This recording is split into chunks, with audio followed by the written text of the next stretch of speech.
2027 Asian কাপের রাস্তাটা আসলে বাংলাদেশের কতটুকু মসৃণ হলো প্রথম ম্যাচ ডে শেষে, যেখানে শিলংয়ে বাংলাদেশ ভারতের সাথে ড্র করেছে গোললেস ভাবে, এবং হাভিয়ার কাবরেরা একটা কথা আসলে বলে দিয়েছেন, বাংলাদেশ এখন এই গ্রুপ থেকে এশিয়ান কাপের মূল পর্বে কোয়ালিফাই করার জন্য অনেক বড় কন্টেন্ডার।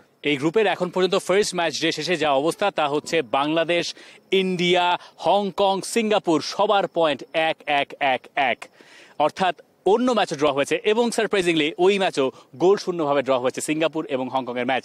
তাতে বাংলাদেশের এশিয়ান কাপের মূল পর্বে খেলার একটা সম্ভাবনা তৈরি তো হয়েছে, সেটা আগে থেকেই ছিল।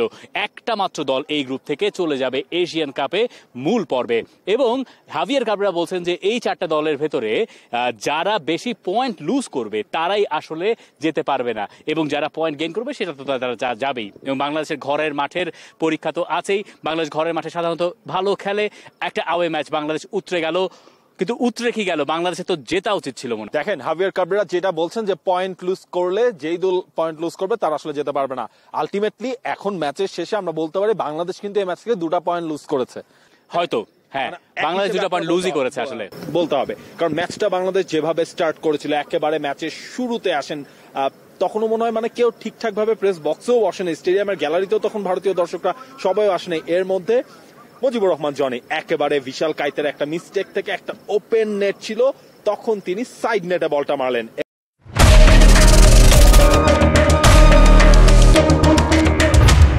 এবং মুজিবুর রহমান জনি লাস্টের দিকে এদিকে ভারতীয় দর্শকরা মুজিবুর রহমান জনির সাথে ছবি তুলছিলেন।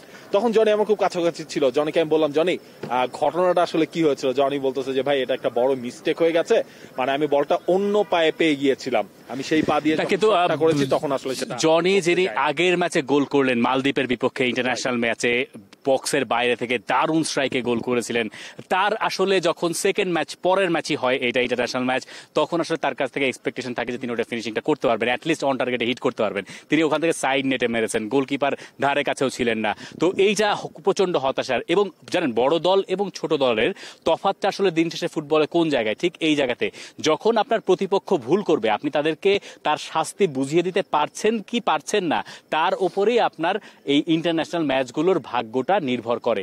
এবং একদম শুরুতে যে সুবর্ণ সুযোগ বাংলাদেশ পেল, পাসটা কার ছিল? হামজা চৌধুরীর পাস ছিল, সেইখান থেকে বাংলাদেশের ওখানে গোল করা উচিত ছিল। শুধুমাত্র সেইটা না, এরপরে যখন আরও একবার জনি প্রায় একই রকম সুযোগ পেলেন, হি ওয়াজ থ্রু, সামনে ছিলেন শুধুমাত্র বিশাল কাইত অর্থাৎ ইন্ডিয়ার গোলকিপার, তখন তিনি কাটব্যাক করতে চাইলেন, কিন্তু কাটব্যাক করার আগ পর্যন্ত তার ওই শেষ টাচটা তাকে ডুবিয়েছে, যেখানে কাইত এসে বল তার কাছ থেকে একটা টাচ পেয়ে গেছেন, কাটব্যাকটা তিনি প্রপারলি করতে পারেন নাই। বাংলাদেশের আমার হিসাবে ম্যাচের প্রথম 15-20 মিনিটের ভেতরে ম্যাচে 2-0 3-0 গোলে এগিয়ে যাওয়া উচিত। ফার্স্ট হাফে তো আপনার আরো সুযোগ এসেছিল, হৃদয় বিশাল কাইত হচ্ছে আপনার একটা হামজার একটা কর্নার কিক, সেটা হচ্ছে বিশাল কাইত তিনি রিসিভ করলেন, বক্সের সামনে একটু জটলা ছিল, তিনি বলটাকে উড়িয়ে মারতে গিয়েছিলেন, সেখানে মেবি রাকিবের গায়ে লেগে বলটা কিন্তু আবার হৃদয় পেয়ে গিয়েছিলেন।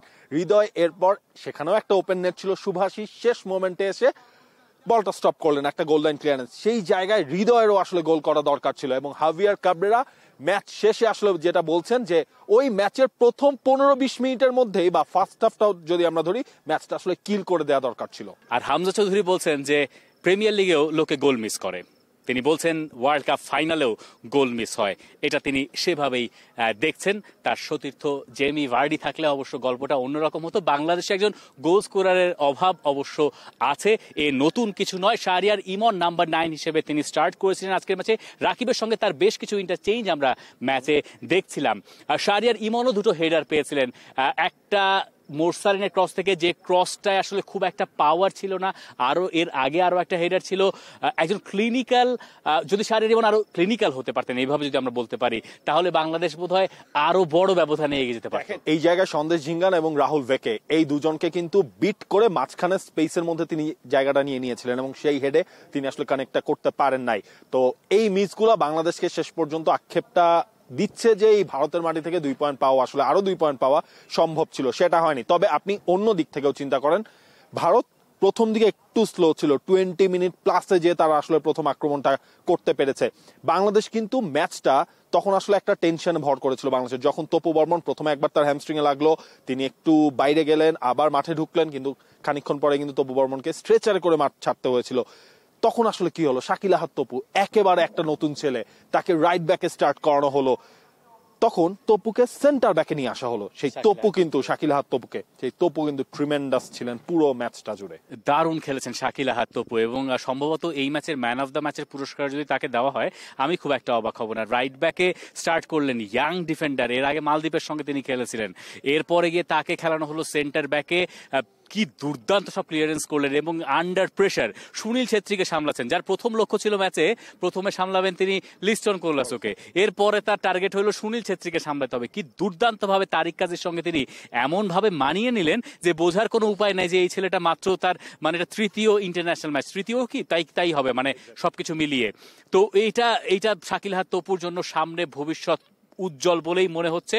আর তপু বর্মনের ইনজুরিটা আমার কাছে মনে হয় আলটিমেট গেম চেঞ্জার ছিল। গেম চেঞ্জার শুধুমাত্র নয়, আপনি যদি সেটাকে মুড চেঞ্জার বলেন ভুল হবে না। তপু এর আগ পর্যন্ত খুবই কনফিডেন্টলি একটার পর একটা বল দিয়ে যাচ্ছিলেন, তারিক কাজীর সঙ্গে তার পার্টনারশিপটা খুবই জমে উঠছিল, যেটা সাধারণত হয়। তারিক কাজী হি ওয়াজ ফ্যান্টাস্টিক পুরো ম্যাচ জুড়েই। কিন্তু আমরা যদি ওই জায়গাটাও দেখি যে তপু যখন ইনজুর্ড হয়ে গেলেন তার আগ পর্যন্ত ইন্ডিয়া ম্যাচেই ছিল না, তপু ইনজুর্ড হয়ে যেই না মাঠ ছাড়লেন ওর পরে প্রথম first shot on target India পেল। এরপরে সেকেন্ড হাফে গিয়ে যখন এটা মনে হলো যে এটা যে কেউ এই ম্যাচ জিততে পারে, তখন ইন্ডিয়া আস্তে আস্তে একটু কনফিডেন্স গেইন করা শুরু করলো।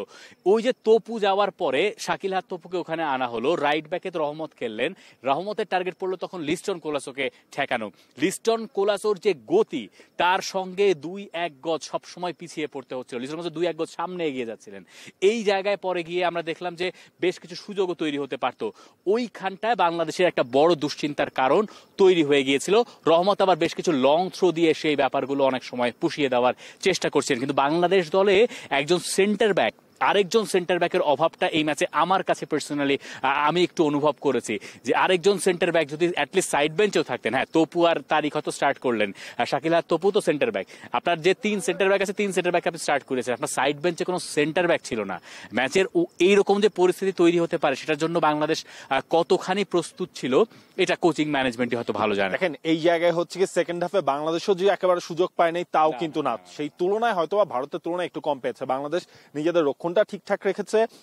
রাকিব তিনি সুযোগ পেয়েছিলেন, ফয়সাল আহমেদ ফাহিমের লাস্টের দিকে একটা শট ডিরেক্টলি হচ্ছে গোলকিপার বিশাল কাই তিনি আটকে দিয়েছেন, এবং তখন ইনজুরি টাইম চলছে, তখন মনে হচ্ছিল না যে বাংলাদেশ শেষ মোমেন্টে এসে গোল খায় সেই বাংলাদেশ হয়তোবা শেষ মোমেন্টে একটা গোলও দিয়ে দিতে পারে, শেষ পর্যন্ত সেটা হয়নি। তবে এই ম্যাচের স্কোয়াড নিয়ে অনেক প্রশ্ন আসলে আমরা দেখলাম সোশ্যাল মিডিয়ায়ও ঘোরাঘুরি করছে, কেন জামাল ভুঁইয়া নাই, কেন আলামিন নাই।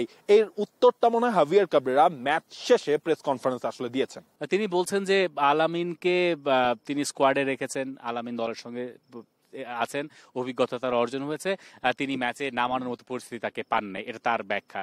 আর জামাল ভুঁইয়ার ব্যাপারে তিনি বলছেন যে জামাল ভুঁইয়াকে তার টার্গেট ছিল ম্যাচে তিনি সেকেন্ড হাফে নামাবেন, কিন্তু সেকেন্ড হাফে খেলা যেভাবে ঘুরেছে তার মানে কোচের ভাষ্য হচ্ছে যে জামাল ভুঁইয়াকে নামানোর সুযোগ তিনি আর পান নাই।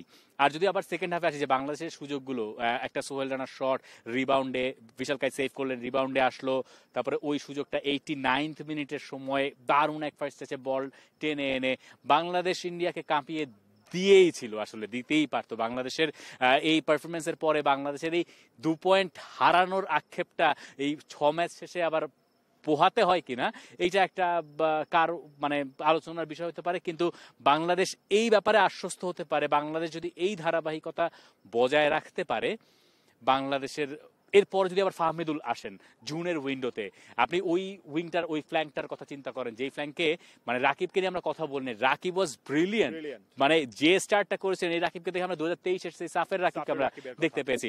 রাকিব ওয়াজ এভরিওয়্যার, শাহরিয়ার ইমনের সঙ্গে ইন্টারচেঞ্জ করছিলেন। আপনি যদি অন্য উইংয়ে মোরসালিন তো উইং এ খেলেন না, মাঝখানে খেলেন, অন্য যদি ফাহমিদুলের কথা চিন্তা করেন তাহলে কিন্তু এই দলটারে আপনার আরো বেশি, এবং ফাহমিদুলেরও ইন্টারন্যাশনাল ম্যাচে একটা অভিজ্ঞতা গেইন করতে হবে, দলটাকে তখন আরো বেশি সলিড আপনার কাছে মনে হতে পারে।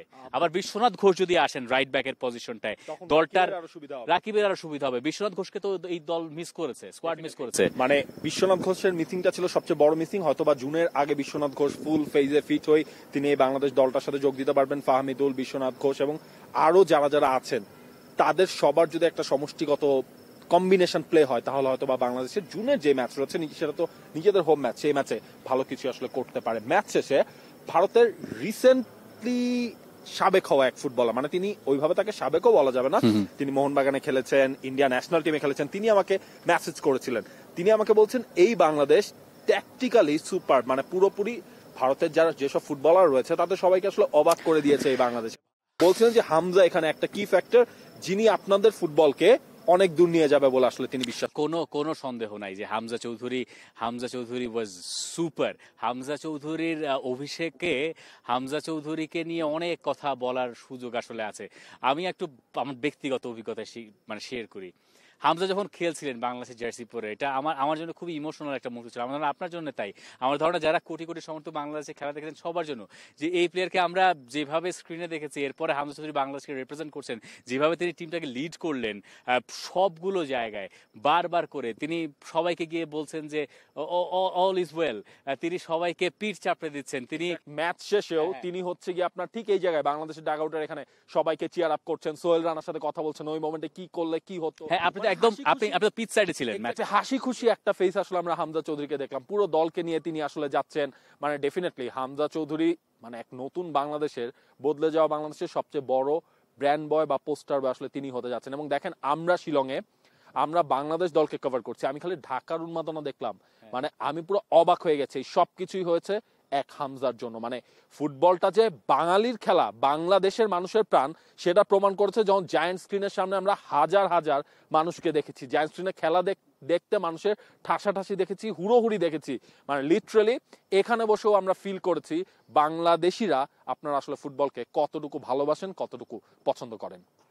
এরপরে আর বলার কি থাকে, আবার জুন মাসে যখন বাংলাদেশ খেলতে আসবে, আমরা আশা করি যে বাংলাদেশের স্কোয়াড নিয়ে আলোচনা তো নিশ্চয়ই হবে, আলোচনাটা হবে এবং একই সঙ্গে বোধহয় সমালোচনার মাত্রাটা কমবে, তর্ক বিতর্কের জায়গাটা কমবে এবং একই সঙ্গে পরিষ্কার বার্তা থাকবে যে আমি এই কারণে এই প্লেয়ারকে চুজ করেছি, আমি এই কারণে এই প্লেয়ারকে চুজ করিনি। এই ব্যাপারগুলো হয়তো সবার একটা আলোচনার সুযোগ থাকবে। বাংলাদেশ ফুটবল ফেডারেশন প্রেসিডেন্টও এইসব কথা বলছিলেন যে আমরা একদম পরিষ্কার থাকতে চাই ফ্যানদের সঙ্গে, প্লেয়ারদের সঙ্গে, কোচিং ম্যানেজমেন্টের সঙ্গে, এই সব কিছু মিলিয়ে আমরা আশা করি জুনে যখন বাংলাদেশ সিঙ্গাপুরের সঙ্গে ঘরের মাঠে হামজা চৌধুরীর প্রথম ম্যাচটা খেলবে, সব ঠিকঠাক থাকলে তখন এই উন্মাদনা আরো কয়েক গুণ বেড়ে যাবে। আপনাদের সবাইকে ধন্যবাদ। এই ছিল আমাদের আজকের এই ম্যাচ শেষের যা বলার, তার সবকিছু আপনার নিশ্চয়ই বলার আছে, বহু কিছু আপনি জানাবেন, সেটা নিশ্চয়ই কমেন্ট সেকশনে। For more updates, subscribe to our YouTube channel and click on the bell icon. Follow us on Facebook and Instagram.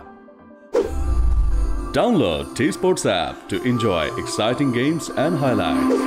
Visit tsports.com.